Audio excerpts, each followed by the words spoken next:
Assalamualaikum warahmatullahi taala wabarakatuh dan salam sejahtera. Bertemu kembali dalam channel Cikgu Jumrah. Okey, baik. Jadi seperti yang kamu lihat pada tajuk video kali ini, Cikgu Jumrah akan kongsikan tips-tips yang dapat membantu kamu dalam menjawab soalan yang melibatkan masa dan waktu. Jadi, tunggu selepas ini.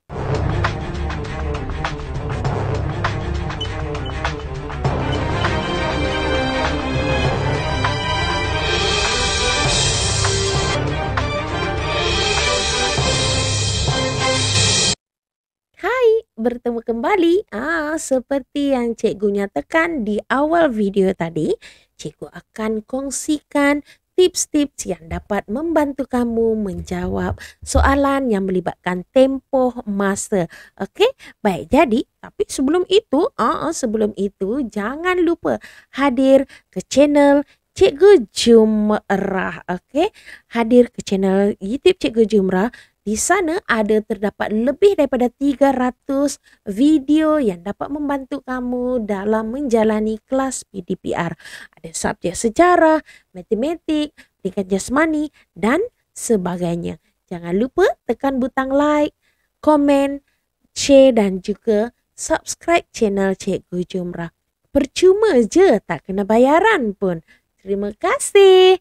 Okey, baik. Jadi, cikgu nak teruskan dengan tips kita yang cikgu dah janjikan di awal video tadi. Okey, jom kita lihat apakah tips-tips yang boleh membantu kamu. Baik, tips ini cikgu reka sendiri supaya kamu mudah memahami dalam mencari tempoh masa. Okey, baik. Tips yang pertama, kamu perlu kenal pasti yang mana masa awal dan yang mana masa akhir. Setiap soalan yang kamu jumpa, kamu perlu kenal pasti. Oh, ini adalah masa awal dan ini adalah masa akhir. Masa awal kadang-kadang dalam soalan juga disebut sebagai mula dan juga masa akhir disebut sebagai akhir ataupun tamat. Ingat ya, awal, mula, akhir, tamat. Boleh? Bagus. Okey, itu adalah tips yang pertama. Tips yang kedua ialah kamu perlu ingat bilangan hari dalam bulan. Kita ada 12 bulan sepanjang tahun, betul? Ya, dalam satu tahun kita ada 12 bulan. Jadi kamu perlu ingat bilangan hari dalam bulan. Macam mana kita nak ingat? Okey, cikgu kongsikan tips yang mudah. Kamu kena ingat kod rahsia 32 atau kod rahsia 32. Apakah kod rahsia 32 ni? Cikgu nak kongsikan macam kamu ni pandai membaca barcode. Okey, mari kita lihat. Kamu perlu buat 3 garisan, seperti ini. Dan pisahkan, untuk kita nak buat lagi 2 garisan, kamu perlu buat satu macam koma di atas kecil dan buat lagi 2 garisan. Kemudian, kamu buat lagi koma sebagai penutup kepada kod rahsia kamu tadi. Nampak? Sebab itu cikgu nyatakan ini sebagai kod rahsia 32 sebab kamu perlu buat ataupun bina 3 garisan terlebih dahulu kemudian diikuti dengan 2 garisan. Baik, langkah yang terakhir kamu buat satu garisan yang lurus memotong kepada garisan yang kamu bina tadi. Kenapa agaknya Cikgu Jumrah buat kod rahsia 32 ni? Sebenarnya di sini boleh membantu kamu. Okey, cikgu ambil pen cikgu dahulu.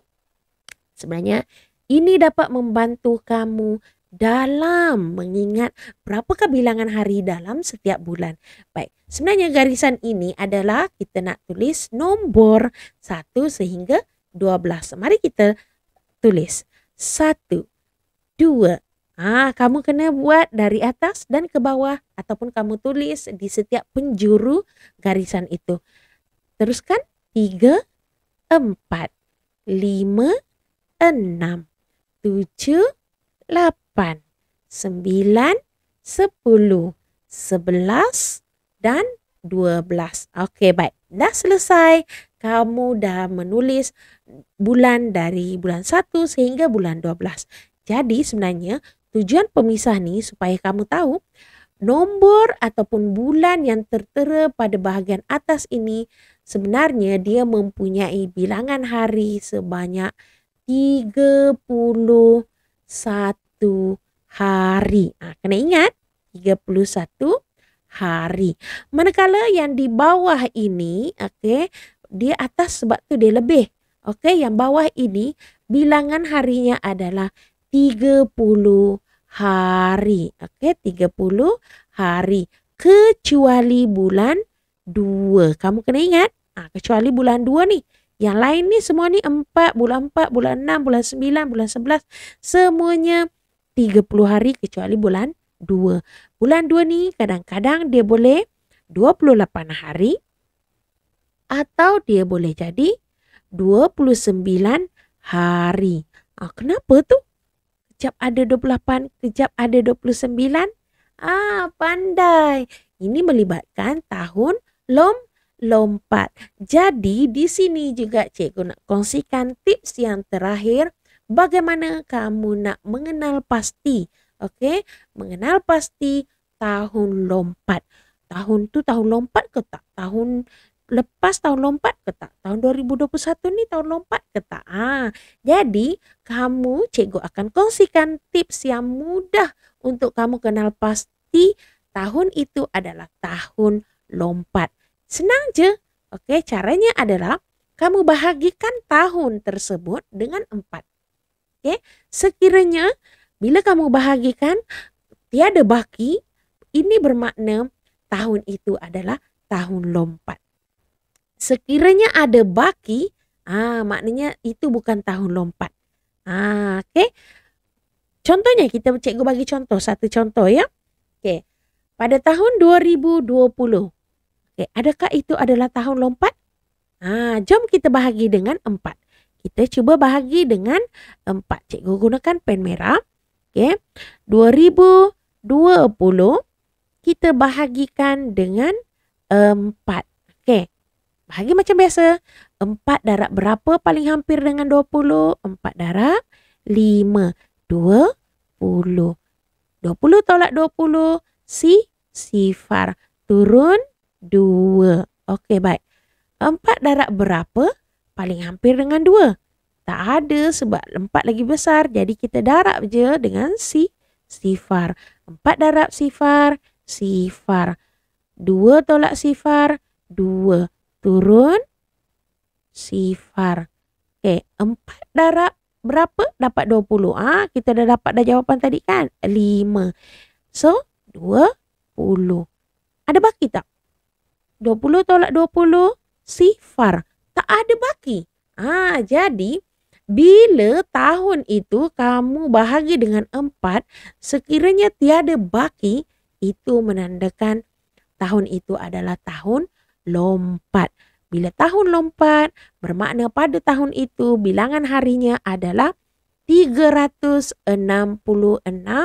hari. Kamu tahu kan? Dalam satu tahun, okey, satu tahun bersamaan dengan 365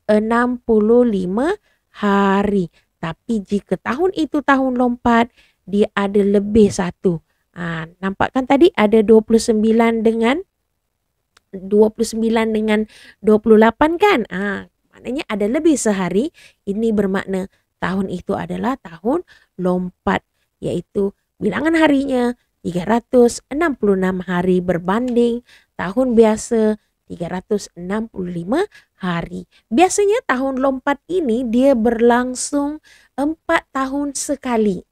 Maknanya pada tahun 2020 itu tahun lompat, 2021 bukan tahun lompat, sehinggalah 4 tahun kemudian barulah dia tahun lompat.